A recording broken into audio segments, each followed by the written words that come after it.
Assalamu alaikum dear students. Today we are going to start our online lectures. Today's lecture is consisted of two parts.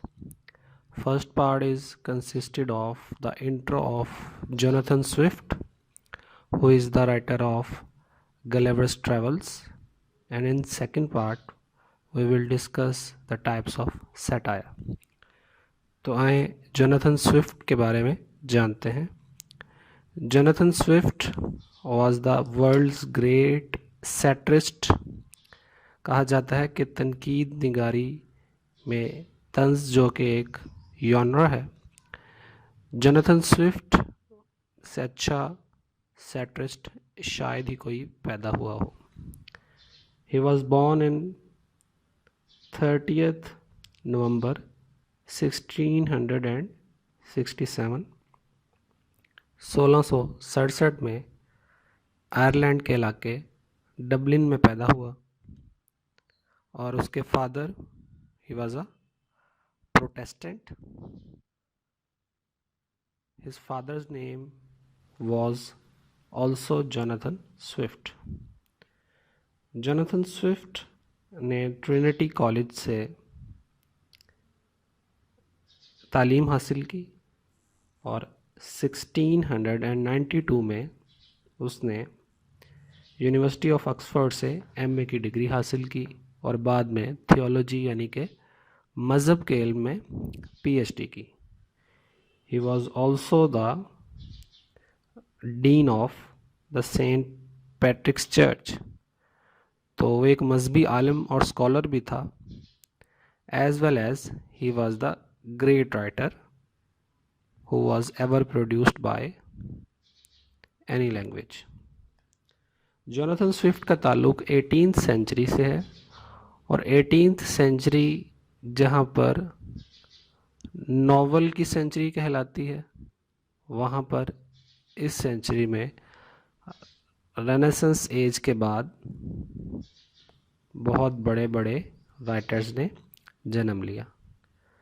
Jonathan Swift के अलावा 18th century में जिन अहम writers की बात की जाती है उनमें हेनरी फेल्डिंग जो कि राइटर हैं, एक बहुत बड़े अंग्रेज़ी नावल जो कि आप पढ़ चुके हैं जोसेफ एंड्रयूज़ के, और रिचर्डसन जिन्होंने पामिला लिखा, और फिर इस सेंचुरी के एक बहुत बड़े राइटर जो कि पोइट हैं, उसको आप ऑलरेडी पढ़ चुके हैं. He was Alexander Pope. So Alexander Pope की तरह जोनाथन स्विफ्ट ने भी सैटायर लिखा, मगर जोनाथन स्विफ्ट ने प्रेफरेंस दी एसेज को और ट्रैवलॉग्स को और नावल निगारी को. दूसरी जानिब अलेक्जेंडर पॉप ने शायरी पे तवज्जो दी. जोनाथन स्विफ्ट की जहाँ तक बात है बड़े बड़े कारनामों की, वहाँ पे गलिवर्स ट्रेवल्स जो कि उसने 1726 में लिखा, वो उसकी सबसे मशहूर किताब है जिसको आप पढ़ेंगे. अ मॉडेस्ट प्रपोजल, ये एक और बहुत बड़ी और मशहूर किताब जोनाथन स्विफ्ट की है. इसके बाद a tale of a tub, the battle of books और जर्नल टू स्टेला, इसकी कुछ मशहूर किताबें हैं. अ जर्नल टू स्टेला इसके लेटर्स पर मबनी एक किताब है जो इसने अपनी बिलवेड एस्थर को, जिससे उसने सीक्रेट मैरिज भी की हुई थी, उसको वो लेटर्स लिखे. अ बैटल ऑफ बुक्स में किंग्स लाइब्रेरी के अंदर किताबों का आपस में झगड़ा होता है. मुख्तलिफ आइडियाज़ एंड टॉपिक्स पर मबनी किताबें एक दूसरे के साथ झगड़ा करती हैं और उनके ऑथर्स भी झगड़ते हुए नज़र आते हैं. अ टेल ऑफ टब भी एक मशहूर किताब है जोनाथन स्विफ्ट की, जिसमें उसने अंग्रेज़ी सोसाइटी की मोरालिटी पे सवाल उठाया है और hypocrisy of English people's ethics पे बात की है. अ मॉडेस्ट प्रपोजल में उसने आयरलैंड के लोगों पर होने वाला जुल्म और जबर जो एक माशी जबर था, इंग्लैंड की जानिब से किया गया, उसके बारे में बात की है।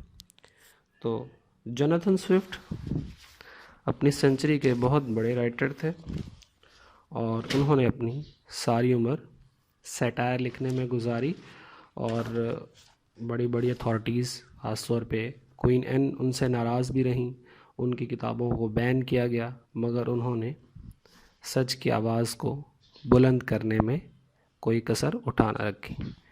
ऐसे ही फैज़ की शायरी में हमें सैटायर, तंज, एक हॉरेशियन सैटायर का आंसर मिलता है। सैटायर के बारे में आप नेक्स्ट पार्ट ऑफ लेक्चर में जानेंगे। तंज को कहा जाता है। फैज़ कहते हैं, निसार में तेरी गलियों के ए वतन के जहाँ, निसार में तेरी गलियों के ए वतन के जहाँ, चली है रस्म के कोई न सर उठा के चले, जो कोई चाहने वाला तवाफ़ को निकले, नज़र चुरा के चले, जिस्म जाँ बचा के चले। बने हैं अहले हवस मुद्दई भी मुनसिफ भी, बने हैं अहले हवस मुद्दई भी मुनसिफ भी, किसे वकील करें किससे मुनसफ़ी चाहें, मगर गुजारने वालों के दिन गुज़रते हैं, तेरे फिराक में यूं सुबह शाम करते हैं। तो इसमें फैज़ ने एक अपनेटली तौर पे वतन की बात की है।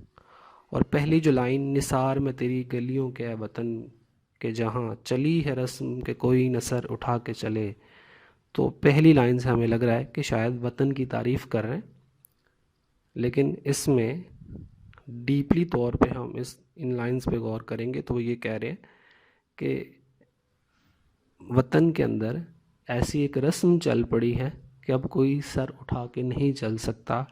जो कोई बात करता है, गर्दन उठाकर बात करता है, तो उसकी वो गर्दन तन से जुदा हो जाती है। बातें सारी उन्होंने बहुत ही माइल्ड वे में की हैं। तो ऐसा तंज जिसमें बात बहुत ही धीमे अंदाज में की जाए, उसको हॉरेशियन सैटायर कहते हैं। तो जोनाथन स्विफ्ट का नॉवल जो कि गलिवर्स ट्रैवल्स है, उसको हम पढ़ेंगे अपने लेक्चर में। Thank you.